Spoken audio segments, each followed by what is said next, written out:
All right, you're watching Live Now. I'm Austin Westfall. Let's talk about the economy. A live look at the White House.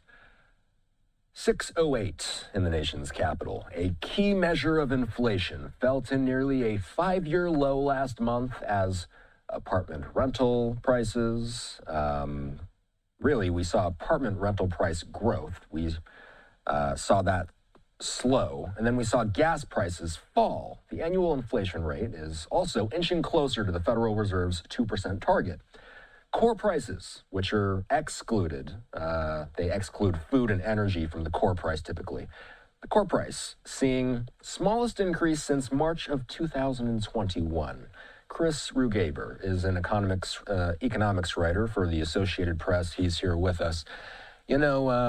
Interesting report that came out here, Chris. Basically, the report, the headline of it, says the inflation number moved one way while the core measure, which strips out food and energy, it tells a slightly different story. What's your biggest takeaway from the report that came out yesterday?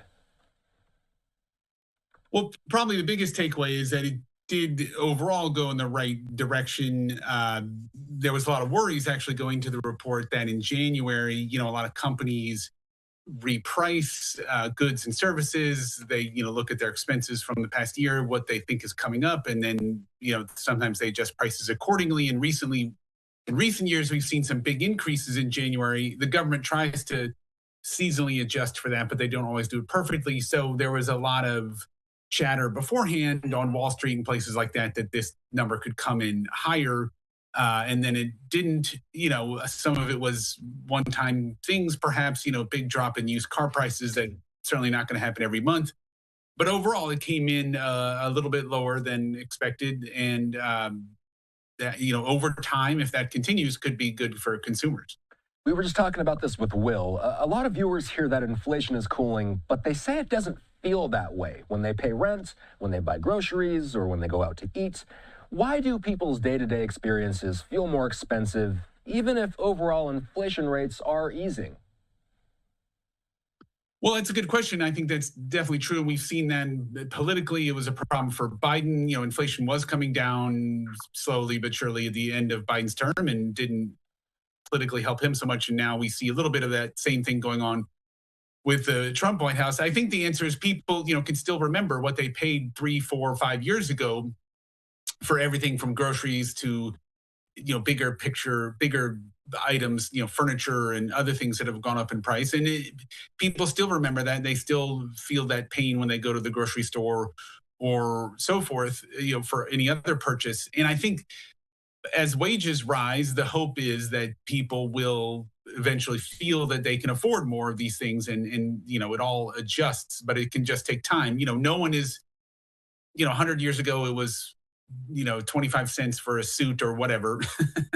And we don't get upset about that because our pay has risen accordingly. So I think everything just in the past few years happened so quickly, people are still struggling with that.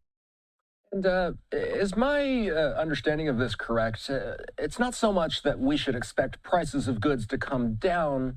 That would be deflation. And everything I've read says deflation is bad. Really, what people should be looking out for is wage increases to catch up with the rising price of goods. Do I have that correct? No, that's right. Absolutely right. I mean, yes, you have deflation, you have falling prices in things like the Great Depression and a little bit in the Great Recession in 2008, 2009, a little bit of that.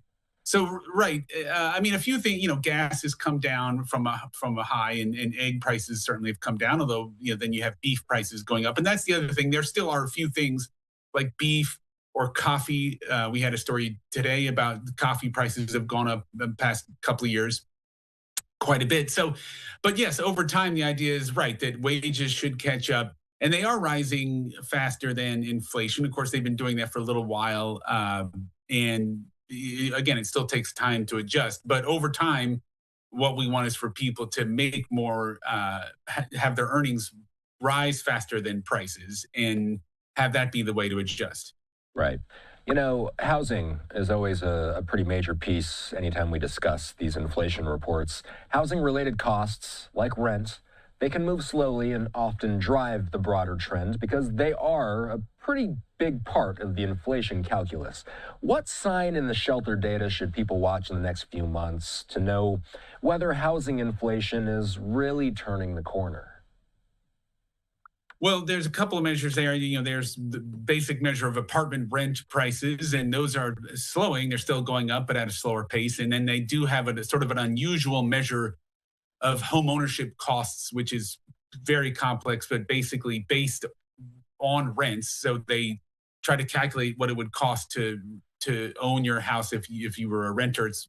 Anyway, the point being that it's based off the rental prices. And those went up a lot during the pandemic. People wanted to move out and get more elbow room in some cases, whether to their own apartment or to buy a house outside of a big city. So that pushed up some housing costs.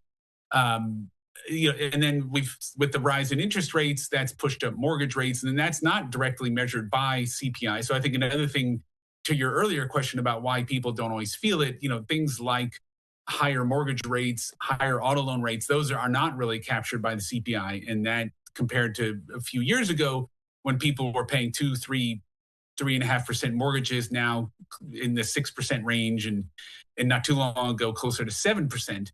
That's an issue. So housing's been hard. There were a lot of apartment buildings, as I understand it, that were built in many of the bigger cities in the past couple of years. Those have started to come online, and they're helping slow the increase in rents. And so that is helping. That's a big reason that the number went down earlier this week and on Friday. And the hope is that will continue to cool and bring down inflation.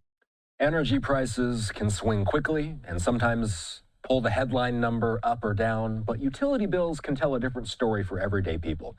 Based on this report, what is it telling you about the balance between short-term relief and the costs that are still grinding higher? Right. Well, I think, right. So we saw gas prices are about 7.5% lower in the past year. So that's helped. I think, there was still a big increase, and oil, I think, has leveled off recently. So not sure how much more we're going to get from there. But so some people, there may still be some pain from compared to 5, 6 years or 4 years ago, but that's come down. Electricity is showing some signs of perking up with, you're going to see some competition from the data centers. And then there was some increases in gas utility prices, for heating your home. And of course that, again, they try to seasonally adjust for that, but don't always get it right. So some of that probably reflects the cold weather. But overall, I think the thing that people are watching is the utilities and whether electricity prices are going to be pushed up again by the big demand from data centers. Otherwise, that should be less of a pain point than it has been in the past. Finally, how should this report shape expectations for the Fed's next move on interest rates?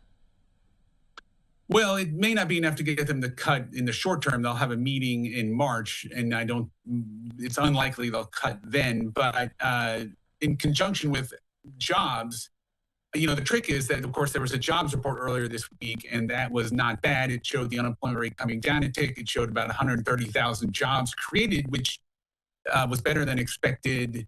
And so in that sense, the Fed is less likely to cut if they see hiring and they see a healthy economy. They cut when they are worried about a slowdown.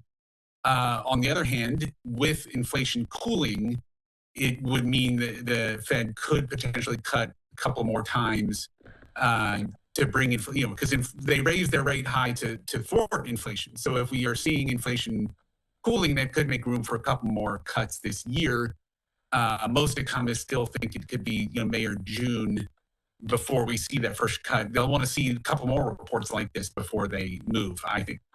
Remind everybody, we have not, it really hasn't been shy. Trump has not been shy. Him and Fed Chair Powell have not exactly seen eye to eye. Just remind the audience, when do we expect a new Fed chair, and what are going to be the implications of the switching of the chair? Well, right. That's a big thing that'll be happening in the next couple of months.